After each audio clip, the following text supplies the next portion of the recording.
Welcome to the Affiliated Monitors Expert Podcast, hosted by Tom Fox on the Compliance Podcast Network. How a third-party independent would work in a nonprofit space, and perhaps even in some of the education cases that are prominently in the news right now. So, Don, welcome back. Thanks very much, Tom. So, Don, the nonprofit, many people break the world into profit and nonprofit, and perhaps that's a legitimate dichotomy. But in terms of a third-party independent coming in to assess a compliance program, are the strategies and techniques the same, or are they different, working with a defense counsel? Well, I think the strategy and the techniques are similar, but there are some differences.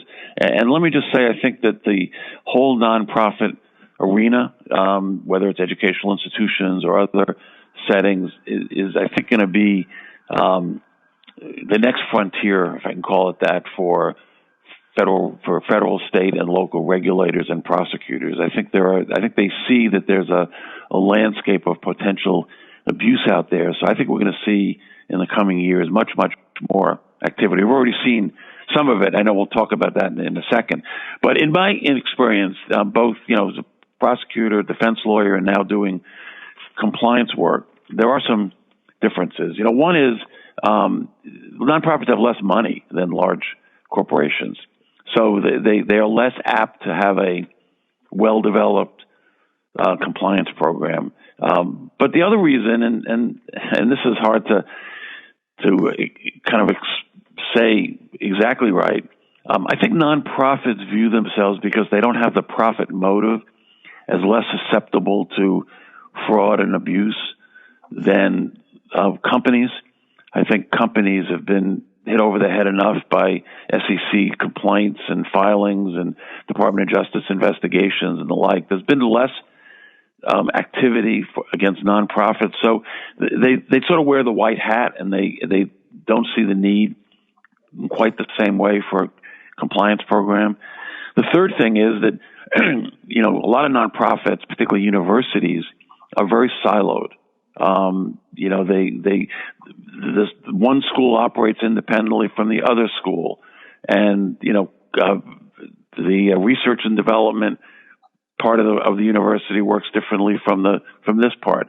And so you see that sometimes in corporations, but corporations are really more tightly managed. And part of it is, universities and nonprofits are if we talk about universities, have this notion of academic freedom, which is very important. So if you're you're working in a pharmaceutical company and you're running the research and development program you're not thinking of academic freedom. But if you do the similar kind of work for a university, you are almost siloed from the rest of the university in many respects. So all of these things create a culture where centralized compliance is really not thought of in quite the same way as it is for a company. And I think it's ripe for government regulators to be looking at some of the activity, and therefore I think it's ripe for nonprofits to reach out and have third-party assessments done of their programs. So, Don, I think one of the issues around nonprofits, but specifically in education, that is literally on the minds of most Americans, is the Varsity Blues scandal. And that scandal has many moving parts. You articulated some of them, but there are actually even more. But I was wondering if you could maybe help us think through how a third-party independent assessment could help a college or a university, or perhaps even any of the players that have been caught up in the Varsity Blues scandal. Well, part of it is to kind of track and have some internal controls for what's happening. So, all I know about Varsity Blues scandal is what I read in the newspapers, although the investigation emanates from where I'm talking to you from, which is Boston, Massachusetts. It was done by the U.S. Attorney's Office in Boston, my old office. But the question is, if, for example, a crew coach or a tennis coach has advanced one or two students because they say that they're going to be superstars on their team, what kind of controls exist to assess the credibility of those representations? What is done after the fact to see whether the admission of certain students for their athletic prowess was actually done correctly and has worked? What conflict of interest statements are requested by people involved in the process to make sure that they aren't receiving outside income from other sources? So like anything else, you can build a better mousetrap and have some internal controls which provide some risk-based assurance that the program is working correctly. Obviously, at the end of the day, a corrupt individual can seek ways to get around the situation. But the goal here is not to provide a 100% guarantee that you won't have a corrupt employee, because that can happen. The goal is to have a risk-based assessment which protects the university and the institution.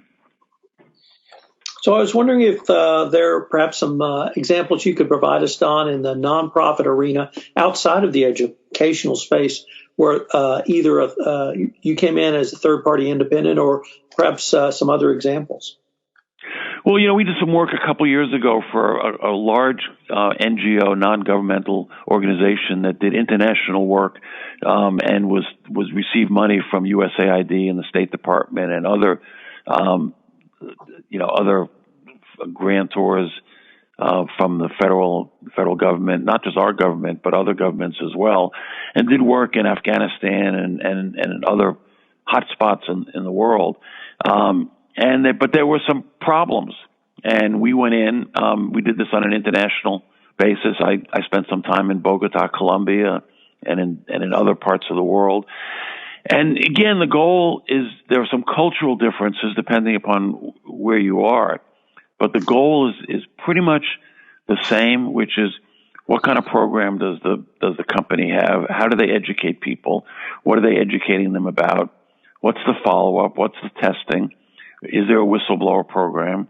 Is there favoritism that's involved? In that particular case, for example, it was very much a founders program. The founders of the NGO were still running it, and they were running it a little bit like their own personal piggy bank, and that was known to a lot of employees who kind of looked the other way.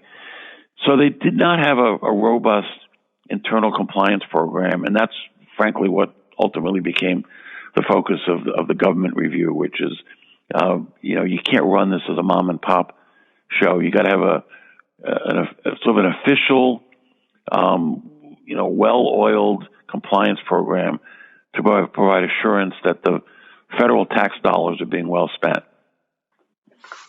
So the one of the things that has been in the news previously over the past several years have been scandals at schools like Michigan State, at Penn State, at Baylor here in Texas. How could a third-party independent come in and help a university either assess their program or maybe even improve it in areas around Me Too or those types of scandals? Well, some of the scandals, for example, with recruitment violations, NCAA recruitment violations, and things like that in the sports arena.